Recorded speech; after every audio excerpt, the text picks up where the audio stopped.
podcast is part of the Sports Social Podcast Network.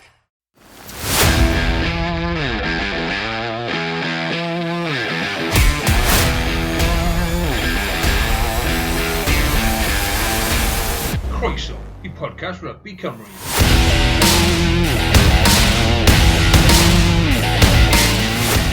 Helo a croeso I bodlediad diweddara podlediad Rugby Cymru, dy fi, Carwyn Harris a Iestyn Thomas fel yr arfer. Iestyn, siwr i ti? Yeah, really good, diolch. Nôl I waith prifysgol, ond yeah, well, back to it, as they say. Yeah, heb swnio fel M&M, back to reality, efe? Fel, falle heddi, o'n i'n meddwl wneud falle gwaith photography, ond o'n i just the lecture am couple o oriau, so dyna'n bach yn anffodus. Ond yeah, falle back to reality, ond dal mae fe'n, well, tyma bach yn mwynhau. Yeah, nath y ddoi ni weld yn gilydd ngym y Gweilch yn erbyn Sgarlets. Fi'n siŵr bydd ti'n awyddus I sôn amdano hynny. Ond pam nawr neu ni ddechrau fel wnaethon ni wythnos yma yn sôn amdano'r Indigo Prem. Oherwydd nath hwnna ddechrau nos Iau. Fuddugoliaethau ni Pontypridd, ond oedd e'n agos yn dod e. Yeah, game o ddwy hanner ni'n meddwl. Pontypridd I dechrau really dda yn hanner cynta. A nhw wedi sgori cwpl o ceisiau. A wedyn nath Quins ymateb nôl. Oedd cais wych gan mewn yr... fi ni'n gofio enw nawr. Ond os i ddim wedi gweld fi'n siŵr mae fe ar y cyfryngau rwle. Mae fe'n cais really dda. Fod mae wedi dod o jackal attempt a mae Bill jyst I dod lan a mae fe wedi dal ar redeg trwy. Ond yeah, felly, wel, herwydd game tymor diwetha yn Eilad Sardis, nath Quins dod o cwpl o scores li lawr a ennill. So felly, dyna ni wedi digwydd unwaith eto, ond pob clod I Pontypridd nhw wedi ymateb nôl ar ôl rhoi cwpl o ceisiau lan a ennill y gêm. Yeah, cais Rodney Davies o fe. Dyla fi wedi gwybod hwnna off top ymhen, ond yeah, o'n i... Ti'n sôn am y gyfryngau cymdeithasol fi nath roi e lan. Felly, a fi nath caption o'r wegwyn, dy pont hw. Ond, cais gydyddog oedd hwnna, a chwarae teg oedd Quins di waran dda yn yr ail hanner, a os chi wedi gweld cyfweliad Gareth Wyatt ar ôl y gêm, oedd e bron yn swnio fel oedd e wedi colli'r gêm, oedd ateb cyntaf fe ar Nesbeth Rec, oedd e'n eitha siomedig ar ail hanner, a, wel, chi'n gallu gweld pam y ffordd nath nhw byd nhw gyda 20 pwynt I 9 lan yn nhw'n hanner amser rhywbeth fel yna. Gen I 6 oedd hanner amser. Ie, 20.6 a wedyn dim sgori cais ar ddiwedd y hanner Dilyn nhw wedi, a wedyn nath nhw, wel, just rhoi ffordd I Quins nôl mewn I gêm.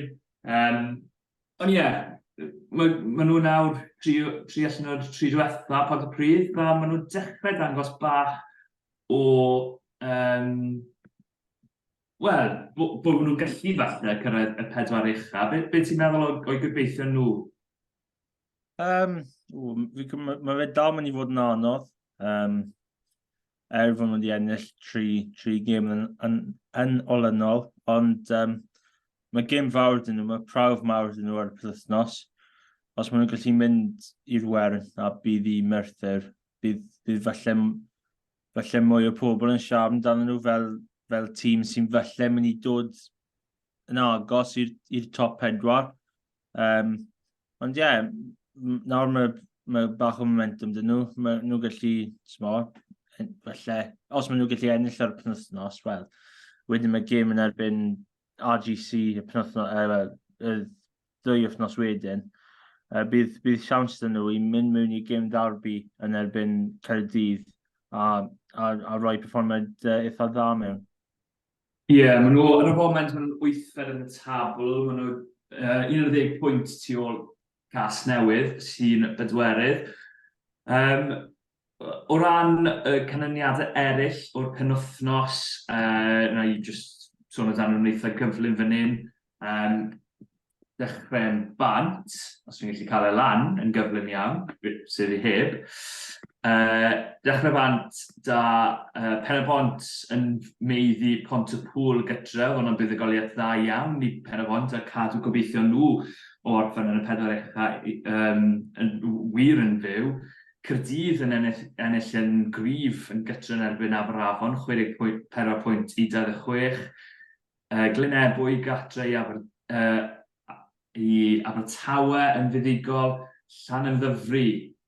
Nath nhw beiddi Casnewydd yn eitha swmpus, 29 pwynt i 7, a Merthyr yn fuddigol lan yn RGC. Yr un fyna i amlygu siŵr o fod yw Llanymddyfri gytre i Gasnewydd. O ti'n disgwyl bydden nhw'n ennill gan dros 20 pwynt? No, i fod yn onest, oedd y ddwy dîm na, dwy dîm ucha yn y gyngrair. So, felly ni'n meddwl daw Llanymddyfri ennill gan bwynt neu ddwy, neu bydd ar y mwyaf felly 7 neu 8.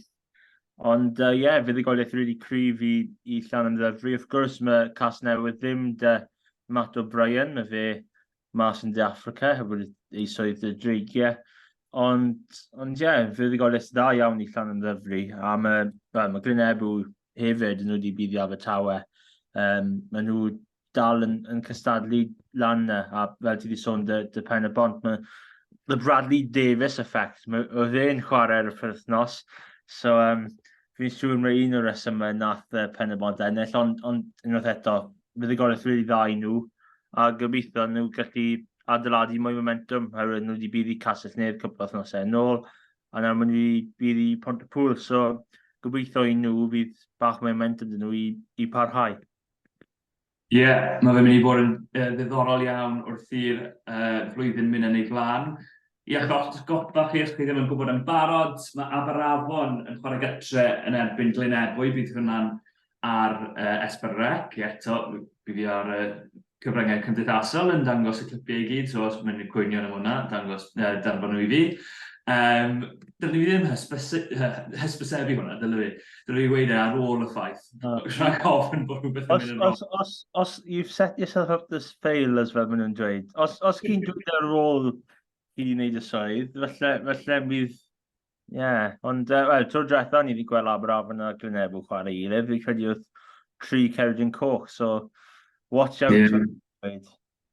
Bydd yn brawf anodd i Glynebwy, wrth gwrs, Aberafon nhw golli yn eitha swmpus i Gaerdydd, maen nhw'n tîm a hanner ar ei dydd eu hun. Bydd nhw hefyd yn gobeithio hynny nôl, oherwydd maen nhw nawr ar 20 o bwyntiau wedi ennill 3 a cholli 6 ar y dechrau. Maen nhw'n edrych fel allan nhw cyrraedd y 4 ucha. Bydd hwnna'n gêm, fi'n siŵr, a hanner. Gemau eraill i edrych amdano ar y penwythnos, Abertawe gatre i Llanymddyfri, Queens Caerfyrddin gytre i Gaerdydd, a Merthyr yn erbyn Ponty, fel nes ti sôn, Iestyn, mae hwnna'n mynd i bod yn brawf a hanner, fi'n siŵr.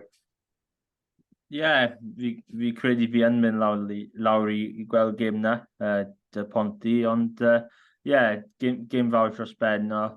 Fi credu bydd Pont y Pryd bach momentum na fe nath nes i sôn.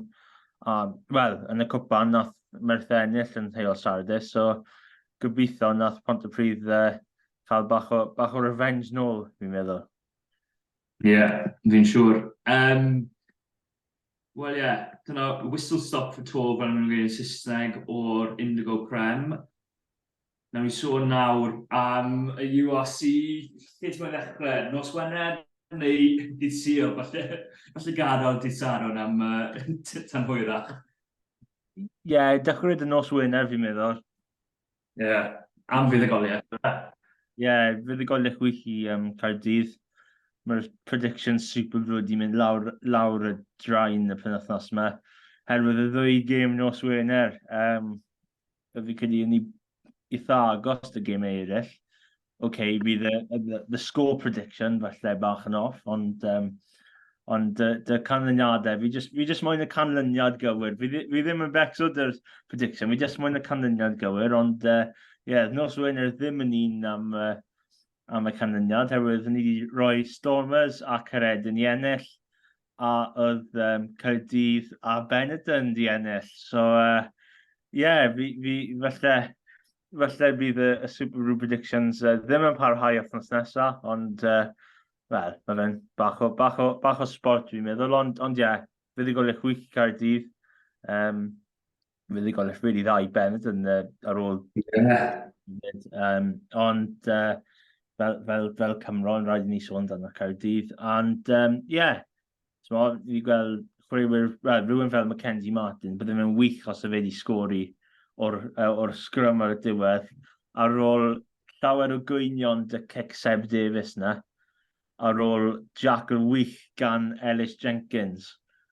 Ond yn nhw jyst i aros mewn y dadl, ond mae Rhys Edrych di dod allan fel sêr y gêm rhyw ffordd, herwydd nath ennill y gêm, fod sêr yn y gêm credu i mynd i Ellis Jenkins.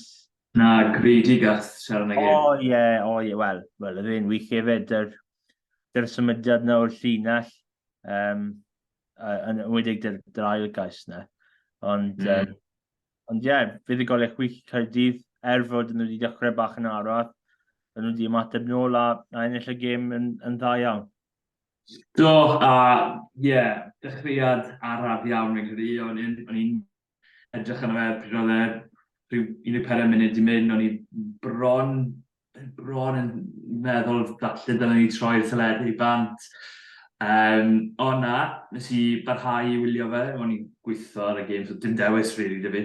Ond nath nhw barhau a, Tynys dy bu yn rhoi cic trwyddo, nes i sgrechen ar wedi ddim cic o fe trwyddo, dwi'n meddwl taw dewis anghywir, ond mae Heim y Web yn sgori ar y gêm gyntaf.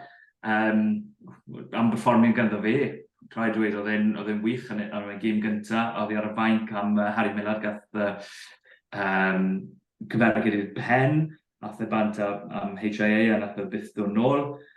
Wedyn, fel nes i sôn, yr ail hanner, y cais gwych na oedd hi ar y lein i Mason Grady, os mae neb wedi gweld mae clip wych gan Scrum 5 o Ellis Jenkins, oedd e'n wisgo, fel mae'n gweud, player mic, a mae fe'n sgwyd, basically, i Mackenzie Martin beth i wneud, especially oedd e'n mynd i fod fel y mewnwr a wedyn tynnu mas, Mackenzie Martin hynny yw, i greu'r lle ar gyfer Mason Grady dod ar y llwybr tarw. A nath o weithio'n wych ar gyfer y cais gyda Caerdydd nôl yn y gêm, a wedyn reit ar y diwedd Rhys Edrych yn sgori a yn seren y gêm mewn ffordd fi'n siŵr. Ond gymaint o bethau positif o'r gêm na i Caerdydd. Oedd gymaint o chwaraewyr wedi sefyll lan, sôn Ellis Jenkins yn wych, Mason Grady yn wych, Alex Mann hefyd, rhaid i mi ddweud oedd y ddoi ni ddim yn disgwyl y perfformiad na. Be am y Stormers, dwi'n credu bach o flinder ar ôl taith hir? Falle, ond mae'n rhaid i ni roi rhod i Caerdydd herwydd mae llawer o gemau dros y tymor, mae nhw wedi colli'n agos iawn. A, pryd nhw tu ôl, o'n i'n meddwl, ydyn nhw'n mynd i colli hyn yn eto gan llai na sgo. Ond nhw wedi ymateb nôl a nhw wedi, they found a way, i ennill y gêm. A fi credu dyna beth nhw angen wneud, jyst ffindio gêm a ennill yn y funudau ola, fel dechrau tymor, felly gêm na'n wedi colli. Ond fydd y goleich wych. Felly bydd pobl yn dweud, bydd y Stormers bach yn flinedig, herwydd maen nhw wedi cael taith eitha hir, maen nhw wedi chwarae Munster. Ond mae fe'n dal yn fydd y goleich dda iawn.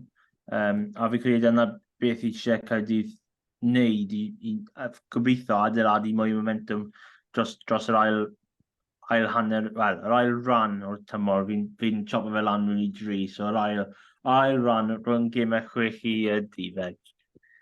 Yn sicr, maen nhw angen y hwb na fi'n credu o fuddugoliaeth ar ôl colledion hwyr, gêm cyfartal hwyr mas yn Zebra.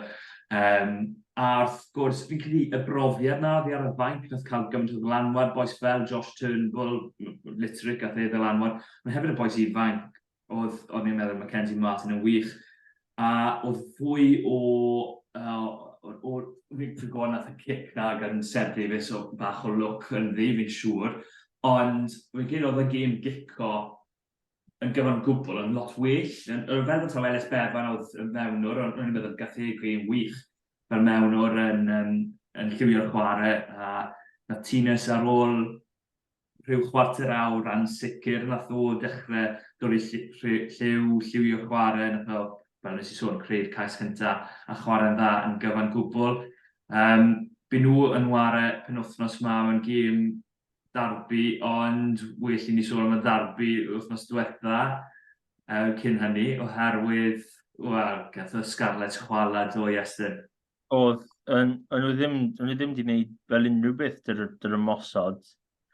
A oedd yn really, wel, ddim wael, ond Wael yn yr ail hanner, yes. Ond ar y degau, wel, fi credu nath nhw cael cwpl o chances, a fi credu fod Laius di cael un wedi mynd dros y top, oedd un ddim wedi mynd yn syth. A ie, wel, o'n i wedi sôn i ti ar hanner amser ar ôl i ti dweud y lo i fi.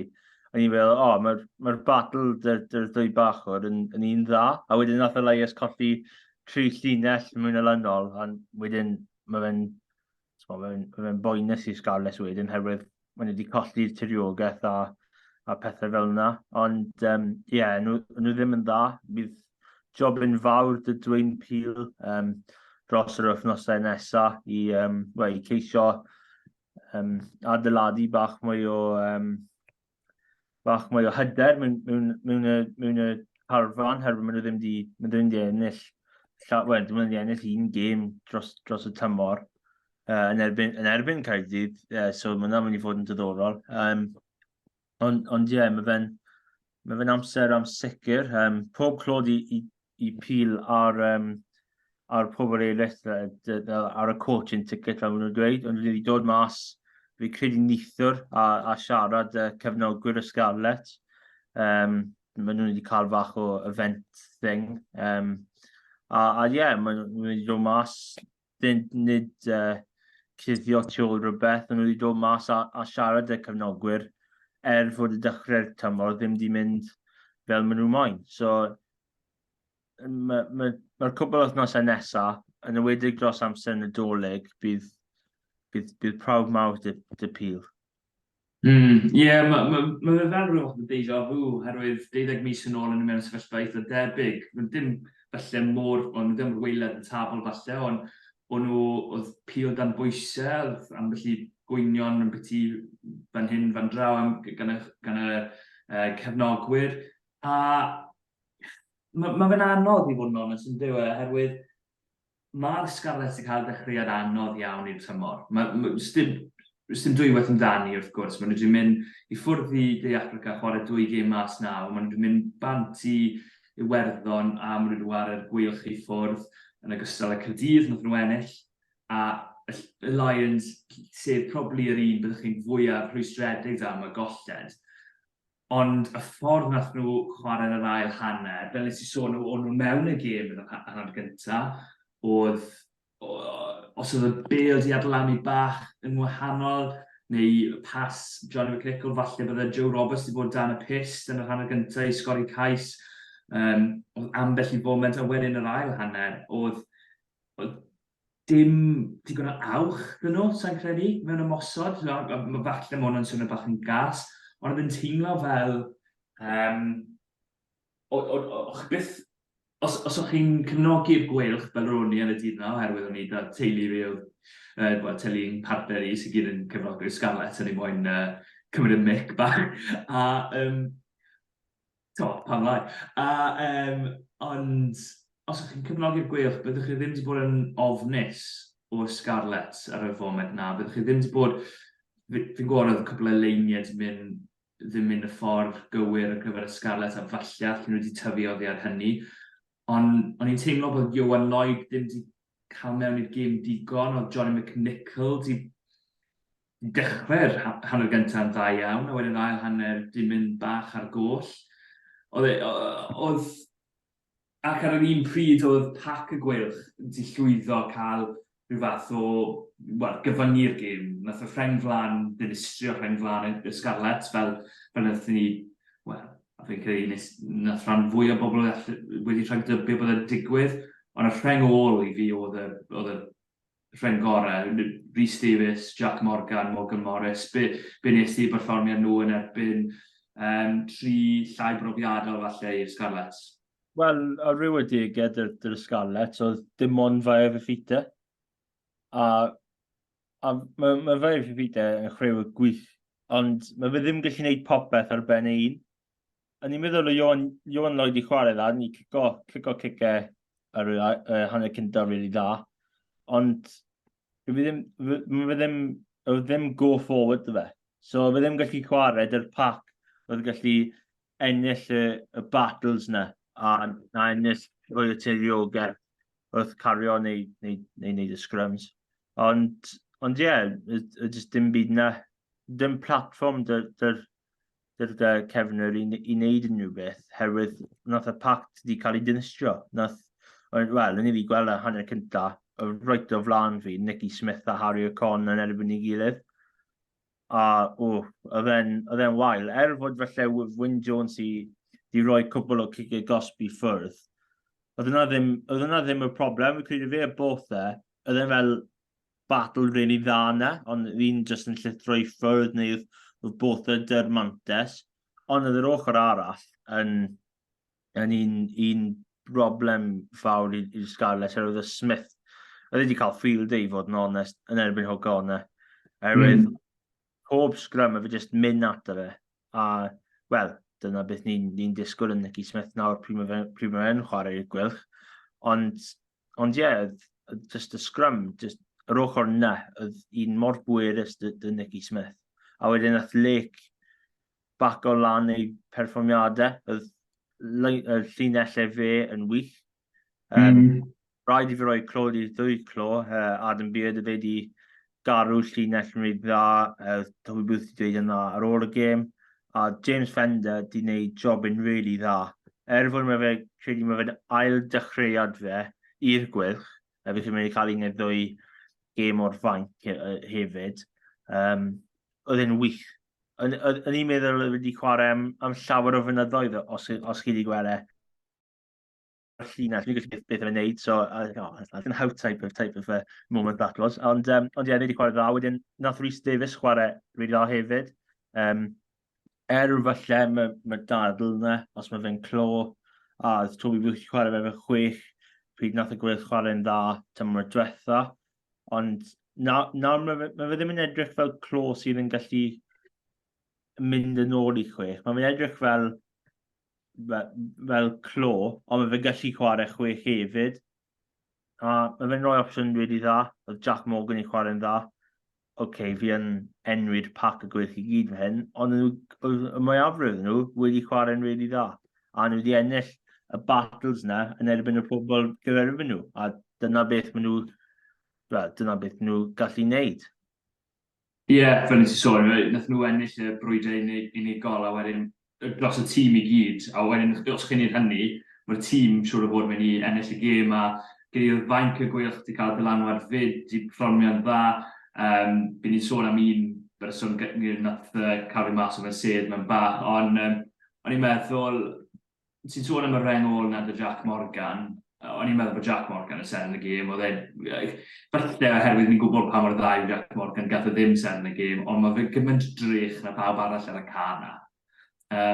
Mae fe head and shoulders yw'r frawddau Saesneg, oedd e penesgwyddau flan pawb arall, a Rhys Davies fyd, o'n i'n meddwl bod e'n wych fel nes i sôn. James Fender, mae fe'n lwmpyn o boi, a bydd e'n... Ond mae fe'n dechrau'r Gweilch, bydd e'n seren y dyfodol, gath e rhyw 10 munud sigledig lan yn Twickenham, ar ôl hynny, mae wedi bod yn anhygoel. So'n siŵr byddwn ni'n awyddus i weld yn y dyfodol, ond y bachgen gath, yn clod i gyd mewn ffordd i gael y pwynt bonus ar ei gêm gyntaf. Dan Edwards, nath y gan fi mas yn seri ben dan y ti Iestyn i weld deg ifanc iawn sy'n awyddus i gael ei gyfle yn cymryd e 2 law. Wel, fi jyst mae'n dweud nath Jack Walsh chwarae rili dda. Oedd Toby Booth di sôn ar ôl y gêm fod o'r anaf Joe Walsh oedd wedi pigo lan, oedd twymo lan cyn y gêm, oedd gyda'r problem dy'r groen. Ond oedd wedi gwneud yn wych wrth ystyried oedd wedi chwarae 60 gwyned hefyd. A wedyn, chwaraewyr ifanc sy'n dod mewn gêm gyntaf dros y Gweilch. Boi arall o ysgol Ystlyfera, jyst mae'n rhoi hwnna. Oedd ysgol Ystlyfera di buddi Sgarlets, oedd herwydd nath 3 cais i dod o'r un ysgol. Os mae Kieran Williams yn cyfri, fi credu mae'n just, fi moyn dweud mae fe'n, ond ond ie, dwi'n mynd bach ar tangent fyna, ond ie, boi ifanc, dechrau tro cyntaf dros y Gweilch. Wel, chip bach yn questionable gan Nagy, falle ddim beth eisiau wneud, ond nath e wneud yn dda i ail gael y bel a dadlwytho mas, a nath Edwards yn wych dy support line a gorffen y cais i fod yn onest. A cue the celebrations os chi'n cefnogi'r Gweilch i fod yn onest, a wedi dy 5 munud ar ôl, mae'r bwynt bonus di cael ei seiliedig, yr unig beth oedd nhw eisiau wneud, oedd wneud yn siŵr fod y Sgarlets ddim yn sgori cais. Nath nhw'n wneud hwnna'n eitha hawdd o'n i'n meddwl, a llwyddo i wneud e. Fuddugoliaeth wych i'r Gweilch, a perfformiad wych, ond cyn i ni sôn am y ddarbi, mae dyn nhw brawf anodd iawn. Ni wedi sôn yn barod Benetton wedi cael fuddugoliaeth anhygoel mas yng Nghaeredin. Mae'r Gweilch yn trefeili mas i Benetton, i Treviso, i gwrdd yn Benetton, os mae fe'n anodd i weld fuddugoliaeth i'r Gweilch, ydy hwnna'n dig. Maen nhw'n gallu ennill, ond y ffordd mae Benetton yn wario ar y foment, bydd yn anodd iawn yn bydd e. Mae cwpl o negeseuon di mynd rownd, mae brwydr o Benetton di mynd i dod dros y 2 wythnos nesaf, herwydd maen nhw'n chwarae i gilydd yn Abertawe yn y cwpan her. So, mae fe'n fel bach o sequel i fod yn onest, ond mae rhywun dyn yn y cyngrair a mae fe mas yn yr Eidal. Os i roi y tîmau lawr ar bapur, mae fe'n mynd i fod yn gêm agos dros ben. Wrth gwrs, mae Toby Booth di sôn llawer dros y flwyddyn diwethaf fod y Gweilch yn tîm sy'n cysadleuol mwy mewn gemau cwpa, gemau Ewrop.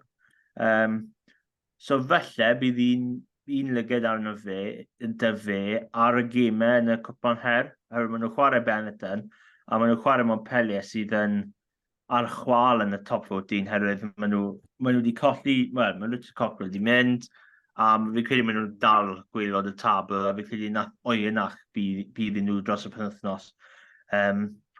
So felly bydd Booth yn rhoi bach mwy o attention ar cwpan her mewn rhyw ffordd. Ddim yn dweud maen nhw'n rhoi gêm i fyny y penwythnos hon, ond felly bydd hi'n neud 2 chwaraewyr felly dal nôl tymau bach. Maen nhw wedi chwarae llawer o rygbi, wrth gwrs, dros y bloc cyntaf yma o'r cwpan y byd. A mae fi credu mae fe'n 13 gêm bloc, fi credu, neu 13 wythnos bloc, o nawr tan y 6 glad. Maen nhw wedi cael 6 gêm yn barod. So, felly bydd Gweilch yn rhoi bach o attention dy'r cwpan her, a felly bydd ni ddim yn gweld y tîm cryfa mas yn yr Eidal. Fi ddim yn siŵr os bydd Bent yn gwneud yr un peth, felly maen nhw'n mynd i roi mwy ar y cwpan neu felly mwy ar y gyngrair, her mwyn i ddechrau mor dda i'r tymor.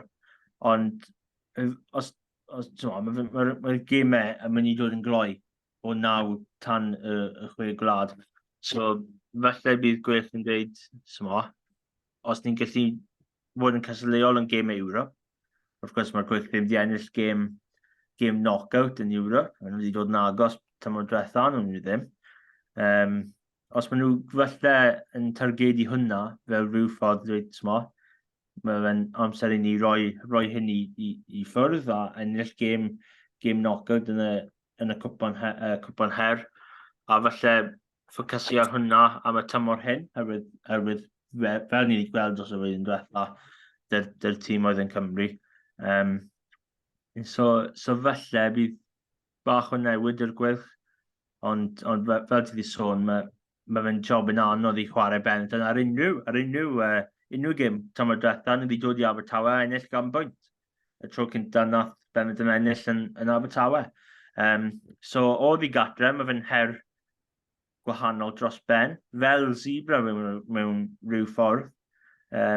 Wel, fel nes i sôn, mae Benetton wedi cael gêm gyfartal yn erbyn Munster. Nath nhw bydd i un o'r tîm y Africa, nhw wedi bydd i Stormers i'n meddwl. Stormers gytre a'r Llewod gytre. So, wel, 2 fuddugoliaethau yn erbyn 2 tîm d'Africa. Gêm gyfartal yn erbyn Munster. Os mae Gweilch yn mynd y tîm cynta mas yna, felly mae risg anafiadau. A dy'r carfan mor byr dyddiau hyn, felly bydd un gêm yn erbyn Benetton yn y cyngor, felly ddim yn mor pwysig na gêm yn y cwpan her, os mae'r Gweilch yn targedu cwpan her o'r cwrs. Felly maen nhw'n rhoi tîm cynta mas yn yr Eidal a newid wythnos wedyn.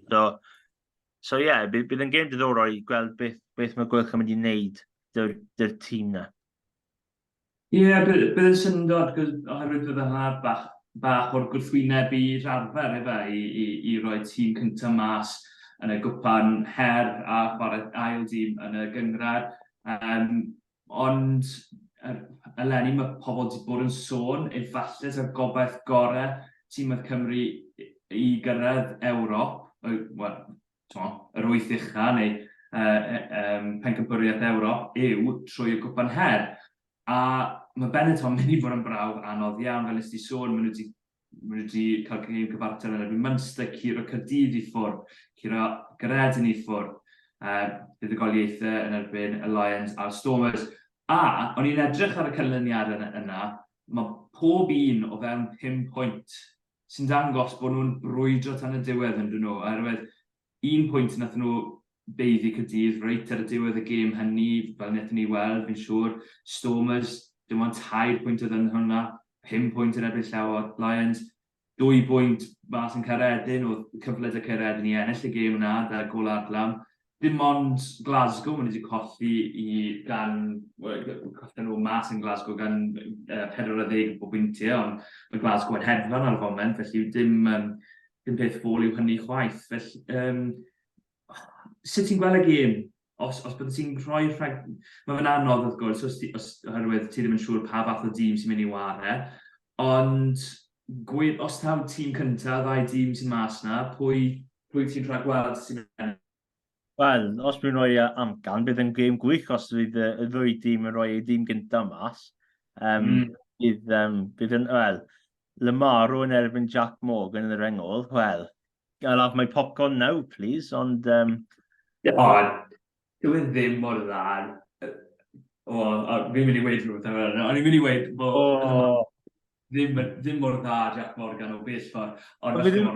Fi ddim yn dweud bod e'n, fi'n just cyffroes, os yn nhw 2 yn erbyn ei gilydd, bydd yn gêm gyffroes. Fi ddim yn dweud mae Lamaro yn well na Jack Morgan.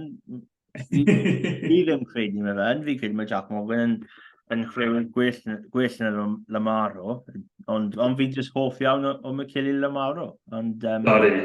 Ie, mae fe jyst mynd i fod yn brwydr gyffroes. Fi ddim yn dweud fod Lamaro yn wych, ond ie, os mae'r 2 dîm yn chwarae tîm cyntaf, mae'n mynd i fod yn gêm wych. Ond fi credu... Rhino Smith yn erbyn Max Nagy, bydd hwnna'n... Dwi'n cefn nhw'n sy'n hedfan. ni'n cofio cwpl o fynydde yn ôl, nath Gweilch ennill allan yn ben. Oedd hwnna'n gêm agos dros ben. Fi credu Gweilch di dechrau'r ail hanner really dda, a wedyn nath Bennett yn dod yn ôl mewn i'r gêm. A falle bydd hwnna'n digwydd unwaith eto. Fi credu mae'n fod yn gêm agos iawn. Beth bynnag mae'r dwy tîm yn neud, fod maen nhw'n chwarae gilydd yr wythnos wedyn. So fi credu ar y foment, falle Bennett yn mynd i ennill gan sgôr. A os ni wedi dweud yna llawer o fynydde yn ôl, bydd pobl yn dweud, beth sy'n bod i'r Gweilch fa, maen nhw ddim yn mynd mas i'r Eidal a ennill. Ond nawr, dros y fynydde, mae'r tîm oedd yr Eidal wedi datblygu mor gymaint, a nhw wedi a fel ni wedi gweld dy'r canlyniadau Bennett yn ar dechrau'r tymor. Maen nhw yn tîm dda, a maen nhw yn mynd i achosi problemau i bob tîm. Bydd yn diddorol os oedd Leinster wedi mynd mas yna, falle tîm cryf iawn, a gweld ble mae Bennett yn fel y pecyn order mewn rhyw ffordd. So, fi credu, os yn rhoi amcan, falle Bennett yn cael 5 i 7 bwynt. Dim byd yn ffôl dy'r Gweilch, maen nhw yn dal yn tîm dda. Fod mae neb wedi cwyn amdano tactegau yr wythnos hon, yr wythnos diwetha, fod maen nhw ddim wedi newid. Ond fi credu Bennett yn mynd i ennill gan rhyw sgôr neu ddwy. Just gan y mantes o chwarae gatre. Maen nhw yn tîm dda yn wedig yn gemau gatre. Fi'n cytuno, mae Bennett yn gwybod sut i ennill ar y foment. A mae fe'n anodd iawn i feiddi nhw, a mae angen cwpl o bethau mynd eich ffordd chi ennill gytre yn erbyn nhw, heb sôn am mas na. A gemau cwpl o flynyddoedd yn ôl o'n falle'n colli gan pwynt neu ddwy, maen nhw nawr yn ennill. A fydd ni'n gweud, Bennett Hons mynd i ennill y gêm na. Fel nes i sôn o, gobeithio falle. Y peth fi'n gobeithio dros y bythefnos nesaf yw i weld Dan Edwards yn dechrau Gweilch. Rhaid i mi gyfadde, os dim ots pa gêm, ond un o'r gemau byddwn ni'n bod Jack Walsh, mae wedi bod yn anhygol mor belled yn y tymor, a sa'n trio gweud unrhyw beth yn erbyn hynny. Ond mae Dan Edwards, mae fi'n gobeithio allai fe fod seren o 10 yn y dyfodol, a fi'n credu mae fe'n heiddi dechrau gêm a cael cyfle. Ond fi'n credu mae Owen Williams yn mynd i ddod nôl rhyw bryd dros y 2 wythnos nesaf. Fi'n credu mae fe'n nôl ar y cae ymarfer. So, mae rhywun mor brofiadol fel rhywun fel Owen Williams, a mae'n i roi loads i rhywun fel Dan Edwards. Wrth ymarfer dy'r gilydd. So, fod ni wedi gweld beth mae Edwards gallu wneud, fel bach o cameo o appearance o'r fainc. Nawr mae rhywun mwy brofiadol sy'n dod nôl mewn i'r tîm mewn rhyw faddau. Falle bydd Edwards ar y fainc y penwythnos yma, fi ddim yn siŵr ni'n recordo hyn ar dydd Mercher, so ni ddim yn siŵr o'r tîm oedd unless mae Carwyn dy rhyw exclusive ddim wedi dweud wrth unrhyw un. Ond falle bod ar y fainc yr penwythnos yma, ond mae profiad rhywun fel Owen Williams dod nôl yn helpu mas rhywun fel Edwards, falle bod e ddim yn y 23, o fi ddim yn siŵr beth mae'r anaf na dy Walsh yn mynd i effeithio pethau. Ond mae'n mynd i roi Edwards mwy o brofiad. Oed os mae fe ddim yn chwarae. Nes i siarad i Jack Walsh ar ddechrau tymor, a oedd e'n gweud ddylanwad gath Stephen Myler ar ei yrfa yn y Gweilch i ddechrau da, a wedyn Owen Williams hefyd. A os mae'r ddau yna'n gallu darparu'r un fath o wybodaeth i Dan Edwards, bydd e'n swmpyn o wareuwr. Mae fe'n dda iawn mae'r Bennegar dda yn barod. Wel, wych ni sôn am y ddarbi da. Di Sadwrn mae'r darbi yma. Di Sadwrn yma lawr yn Barc yr Arfau, Caerdydd yn erbyn y Sgarlets. Wrth gwrs, dau tîm sy'n dod mewn y gêm mewn ffordd gwbl wahanol, ynddo fe. Ond dyna beth mae gemau darbi'n gallu gwneud. Weithiau, mae'r tîm sydd edrych fel maen nhw lawr yn y gwaelodlon yn ffindo fe'n anodd, yn ennill y gêm, yn ennill y dydd. Ond dy Caerdydd, mae gymaint o teimlad dda nawr fyna yn dos. Byddwn ni disgwyl taw nhw i ffurfrynnau ar gyfer ti Sadwrn? Ond mae fynd diddorol herwydd, nawr ni wedi gweld, mae Sgarlets ddim wedi ennill un gêm dros y tymor. A mae'n erbyn Caerdydd. Ie. So pwy oed, felly maen nhw'n mynd i troi lan i Caerdydd ar dydd Sadwrn a ennill eto. Bydd Ie, hwnna'n un diddorol dros ben dy cefnogwyr Caerdydd. Ond mae fe'n just... fel ti sôn, mae'r gêm y ddarbi, maen nhw dweud yn Saesneg, form goes out the window. A fel ni wedi gweld, y dreigiau bydd i'r Gweilch yn Rodney Pred, mae Gweilch ddim wedi cael record dda yn Rodney Pred dros y blynydde, ond mae dreigiau dal wedi troi lan a bydd i nhw. Mae fe'n chance really dda i Sgarlets i ennill bach o momentum. Herwydd bydd pil eisiau fuddugoliaeth. Herwydd mae cefnogwyr ddim yn hapus dy fe wrth gweld y cyfryngau ar ôl y gêm, di Sul. A bydd Caerdydd, nawr mae gyda nhw fuddugoliaeth fawr. Mae chance gwych i cael 2 fuddugoliaeth yn olynol. A mynd mewn i gemau fawr yn Ewrop yn erbyn Barc, Caerwyn? Barc? Bath Caerwyn yw Worcester. Mae'n mynd o menu. Ie. Mae fe ddim yn clico mewn ar ôl gweld y gêm y Ewrop ar S4C.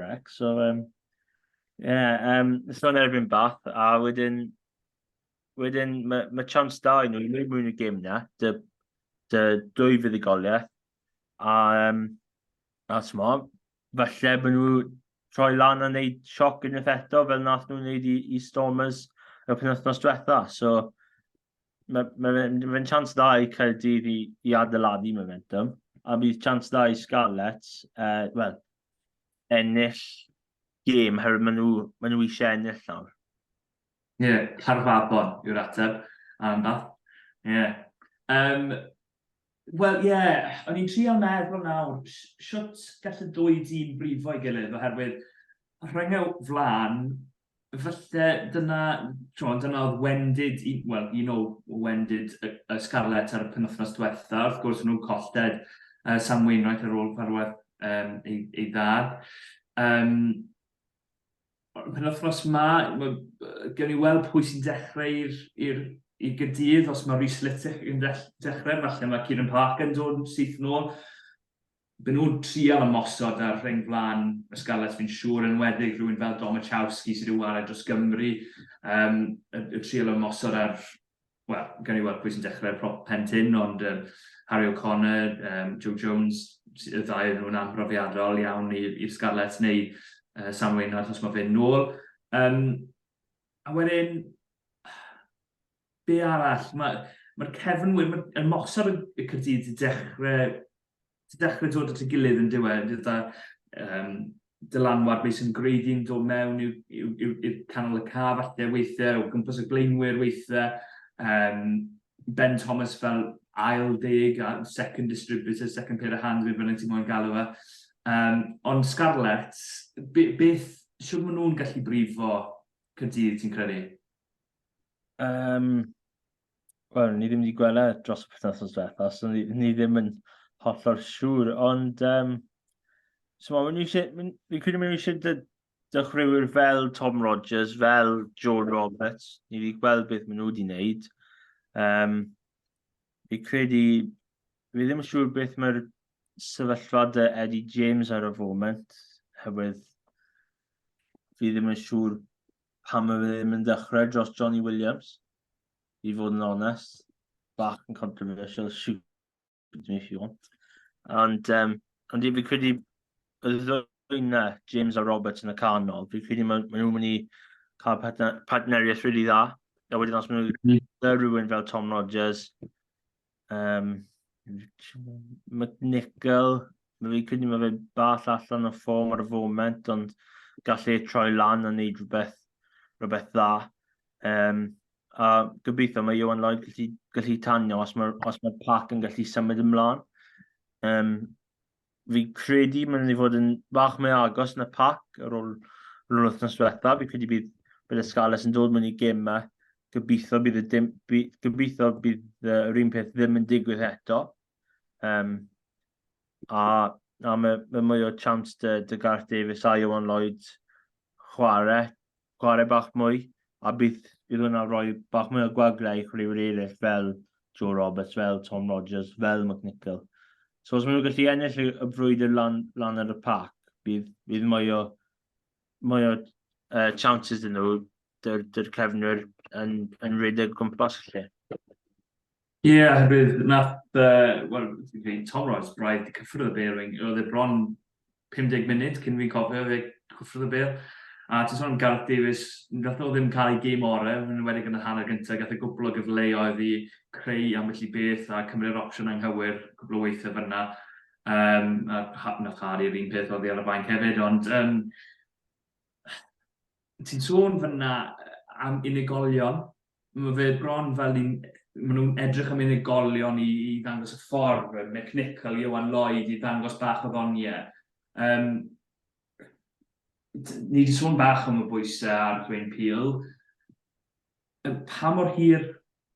Wel, mae fe'n cwestiwn anodd yn dweud, ond mae pethau angen newid yn dweud nhw, oherwydd bydd cefnogwyr y Sgarlets a bod y Sgarlets ddim yn barhau a pethau sydd maen nhw'n mynd. Ond ni wedi gweld y Sgarlets blwyddyn wrth flwyddyn, tuag at diwedd y tymor, pryd mae'r tywydd yn well ac yn y blaen, mae Sgarlets yn pigo lan pwyntiau a dechrau edrych yn tîm da. Byddwch chi'n aros da Dwayne Peel am yr amser? Fi'n meddwl, fi'n credu mae 1 neu 2 mwy cyfleon dy fe i newid hyn rownd. Felly tymor nesaf, o hynny digwydd yn eto, reit, mae'r arian bach yn tynd y tîm o'r Cymru. Ond os oedd 3 tymor dy Peel am y pethau ddim wedi newid, felly bydd rhaid wneud rhywbeth, wneud bach o newid. Ond, fel ni wedi gweld tymor diwetha, bydd y gobeithio rili dda dy'r Sgarlets, yn bydd i Sharks, oedd llawer o'r chwaraewyr Springboks mewn yna. Yn bydd i Clermont, oedd Damien Pynona. A mae fe'n rili dda. Nath Clermont cael Caerdydd coch yn y gêm yna. Ond mae fe'n dal yn tîm dda i bydd i. A bach o momentum nhw ar diwedd y tymor yna. A fi'n credu nawr mae chance dyn nhw dechrau o'r penwythnos hyn i ail-greu y momentum yna mewn rhyw ffordd. Bydd i Caerdydd, chi'n mynd mas i Castra, gêm anodd. Os chi'n gallu 2 pwynt neu 2 o gêm yna, wedyn chi'n chwarae tîm o Georgia Black Lion fi'n meddwl, a wedyn mae chance dda i chi cael fuddugoliaeth cyn mynd mewn i Boxing Day yn erbyn y Gweilch. A bydd siŵr bydd Dwayne Peel yn y dyn ola i roi y Gweilch fuddugoliaeth yn Parc y Sgarlets. A bydd y Gweilch a bydd i wneud y dwbl dros y Sgarlets. So mae chance dda i Peel troi hyn rownd, ond bydd rhaid i dechrau y fuddugoliaeth y penwythnos hon.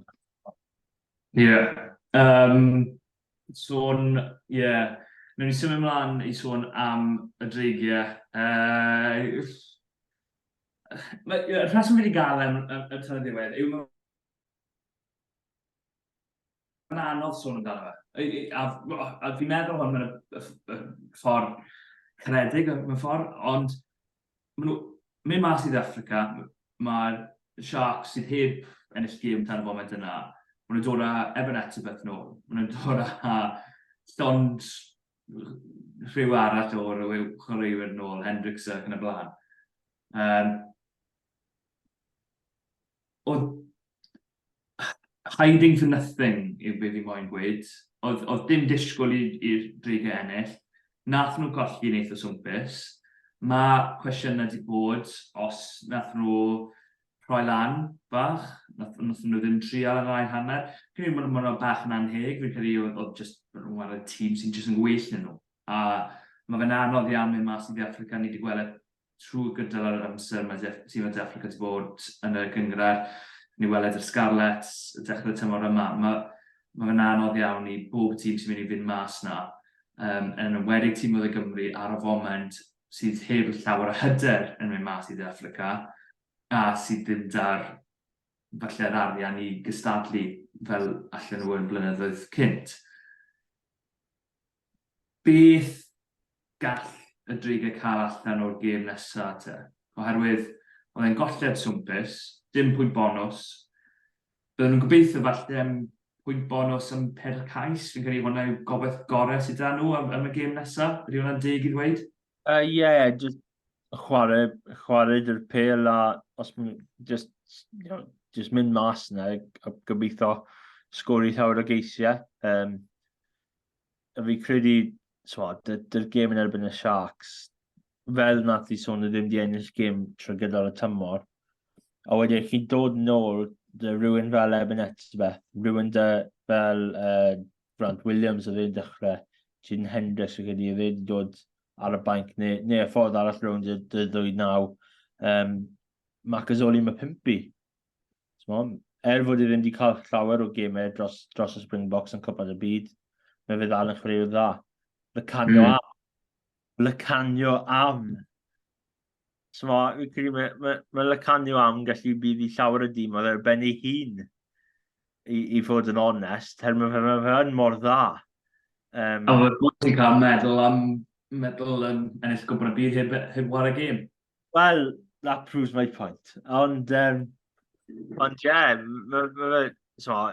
mae anafiadau fel nath i just sôn, mae fe dal yn chwaraewyr wych. Mae Ffasi yn chwarae 15 yn erbyn mewn o'r edrigau, Rodri Williams oedd wedi mynd nôl fi credu a chwarae 15. Mae Cywyn Boss wedi chwarae Springboks am cwbl o weithiau. Mae fe'n erbyn Steph Hughes, a mae Steph Hughes ddim, fod mae fe'n chwaraewyr really dda, fi ddim credu mae fe ddim yn rhif 10. Yn bach yn anffodus i colli Will Reid a Kai Evans, pryd oedd y gêm yn agos iawn, dim yn 8 o bwyntau mewn yna, pryd oedd y ddwy di mynd bant. Oedd Kai Evans gallu wneud y dadlwytho yna, felly nath Cais arall i ddod y dreigiau, a wedyn chi ddim ond 2 neu 1 pwynt i ffwrdd. Dy'r Cerdyn fel yna, cyn anna'r hamser, a just ildio'r trydydd cais yna.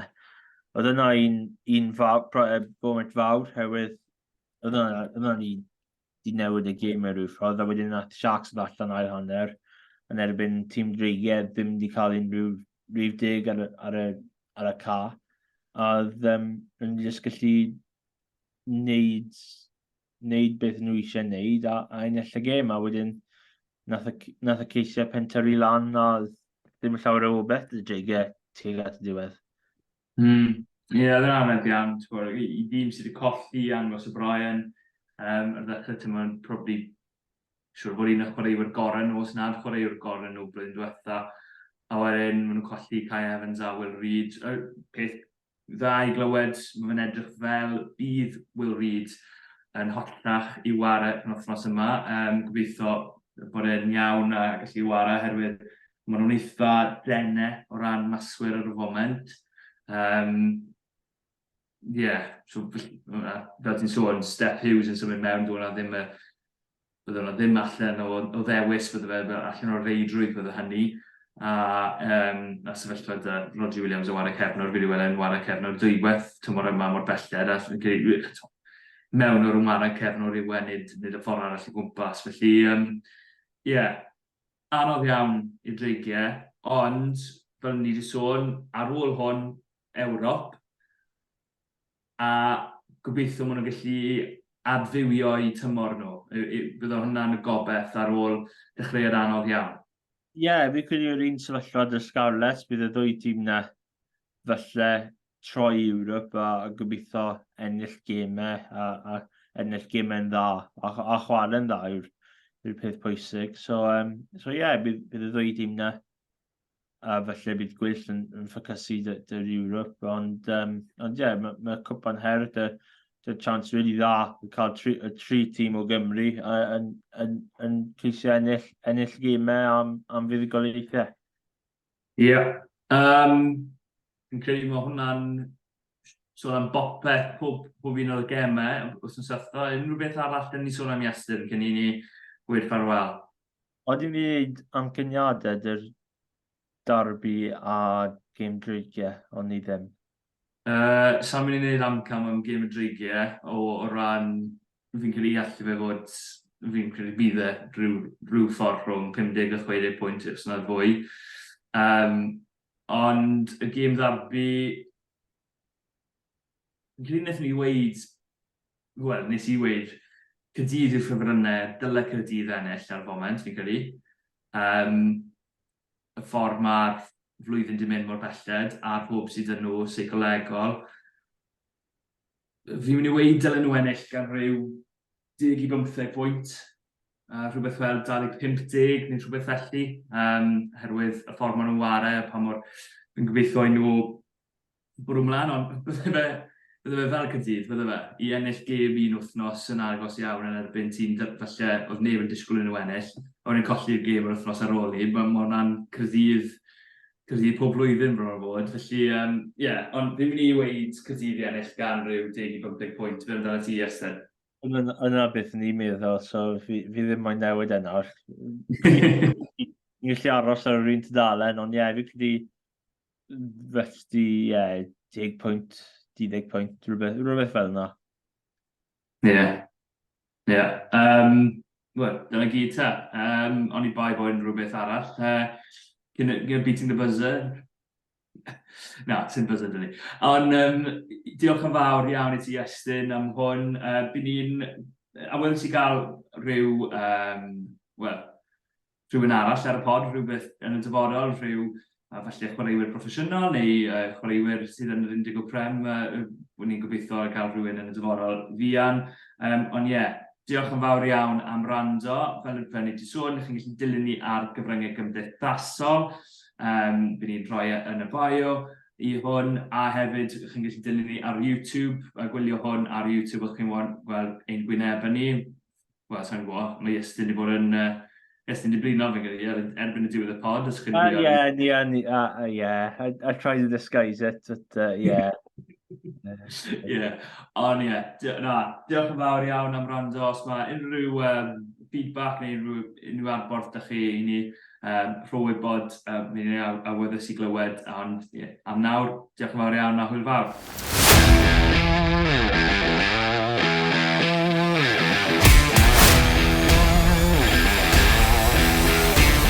Diolch am gwrando i'r podcast Rugby Cymru.